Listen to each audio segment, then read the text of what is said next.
Welcome back दोस्तों। आज की इस वीडियो में हम बिहार अध्यापक शिक्षक भर्ती परीक्षा से संबंधित प्रमुख अपडेट को लेकर आए हैं। 7वें चरण में जो शिक्षकों की भर्ती हो रही है उसके लिए जो नियमावली तैयार किया गया था और उसी आधार पर परीक्षा का आयोजन होना था, आवेदन आमंत्रित किए गए थे।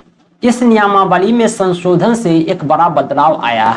ये बदलाव आपके हित में है या आपके लिए हानिकारक है, ये आप पहले से जान रहे हैं।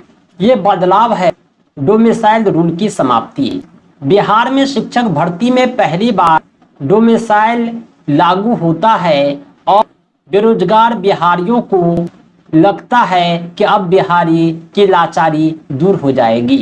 लेकिन इस शिक्षक भर्ती में भी डोमिसाइल रूल को समाप्त करके दूसरे राज्य के अभ्यर्थियों को बुलाना कितना उचित है, इस पर आप अपने विचार जरूर दें। बिहार में जब भी शिक्षकों की बहाली हुई है उसमें भारत का नागरिक होना अनिवार्य था, लेकिन शिक्षक नियोजन नियमावली 2020 आता है, उसमें बिहार राज्य का अस्थायी निवासी होना अनिवार्य कर दिया गया। इसके बाद प्रधान अध्यापक की भर्ती, प्रधान शिक्षक की भर्ती में भी यह नियमावली लागू रहा। 7वें चरण शिक्षक बहाली से पहले एक नई नियमावली आती है जो बिहार राज्य विद्यालय अध्यापक नियमावली 2023 कहलाती है। इसके अनुसार आवेदक का भारत का नागरिक होने के साथ साथ बिहार राज्य का अस्थायी निवासी होना अनिवार्य था। लेकिन कैबिनेट बैठक में यह निर्णय लिया गया कि इस नियमावली में संशोधन किया जाए और बिहार राज्य का अस्थायी निवासी होना आवश्यक नहीं है, यानी आवेदन करने का अवसर बिहार के बाहर के अभ्यर्थियों को भी मिलेगा, चाहे वो किसी भी राज्य के हों। भारत का नागरिक होना शर्त है। अब सवाल ये उठता है कि इससे किसको फायदा होगा, किसको नुकसान होगा। सबसे जो ज्यादा नुकसान है वह अनारक्षित कैंडिडेट को है, यानी जो ईबीसी है, ओबीसी हैं, एससी हैं, एसटी हैं, फीमेल हैं बिहार की, इसके अलावा कोई भी आरक्षित श्रेणी है, चाहे आप ओएचपीएच हैं विकलांग या आप अनारक्षित में ईडब्ल्यूएस हैं, आपकी जो रिक्ति है नोटिफिकेशन में उस पर कोई भी बाहरी अभ्यर्थी नहीं आ सकता है। ये सीट आपके लिए है, आप बेफिक्र रहें। हाँ, जो अनारक्षित सीट है अनरिजर्व, उसी पर भारत के नागरिक फाइट करेंगे, यानी बिहार के जो बाहरी अभ्यर्थी हैं वो केवल और केवल यूआर सीट पर फाइट करेंगे। अगर बिहार के बाहर के कैंडिडेट भले ही ओबीसी हो, एससी हो, एसटी हो, उन्हें यहाँ आरक्षण का लाभ नहीं दिया जाएगा। आरक्षण का लाभ मिलता है राज्य के अस्थायी निवासी को।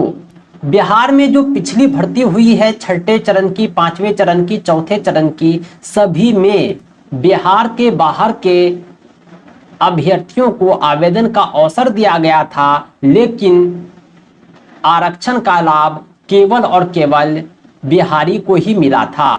यहाँ भी कन्फर्म रहे कि अगर आपके पास कोई भी आरक्षण संबंधी सर्टिफिकेट है तो आपका जो सीट है वो सेफ है, उस पे कोई अदर स्टेट के कैंडिडेट फाइट नहीं करेंगे।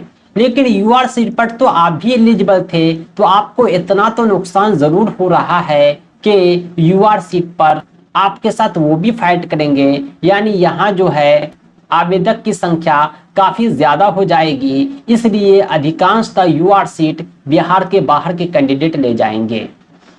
पिछले भर्ती में भी देखा गया है कि अधिकांश यूआर सीट पर बिहार के बाहर के कैंडिडेट का कब्जा रहा है, यानी इससे आपको यही हानि है कि आपकी अनारक्षित सीट अनसेफ हो चुकी है।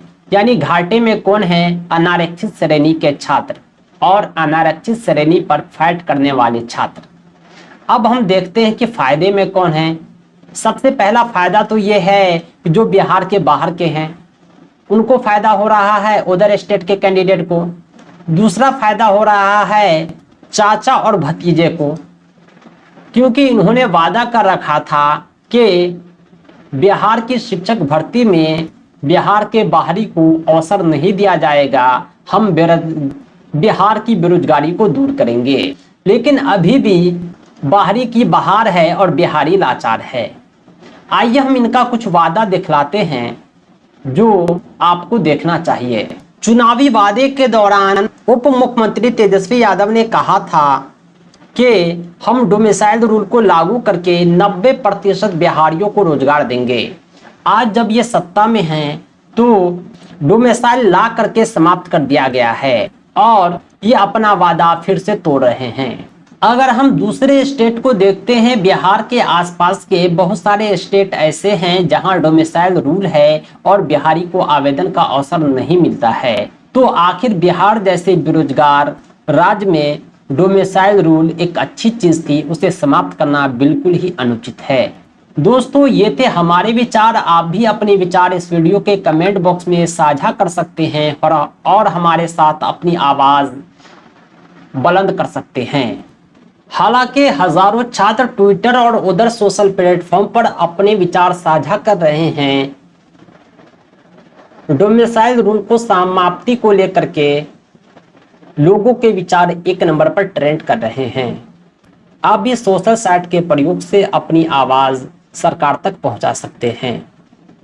हम आपके साथ हैं, हर संभव आपकी आवाज को उठाएंगे।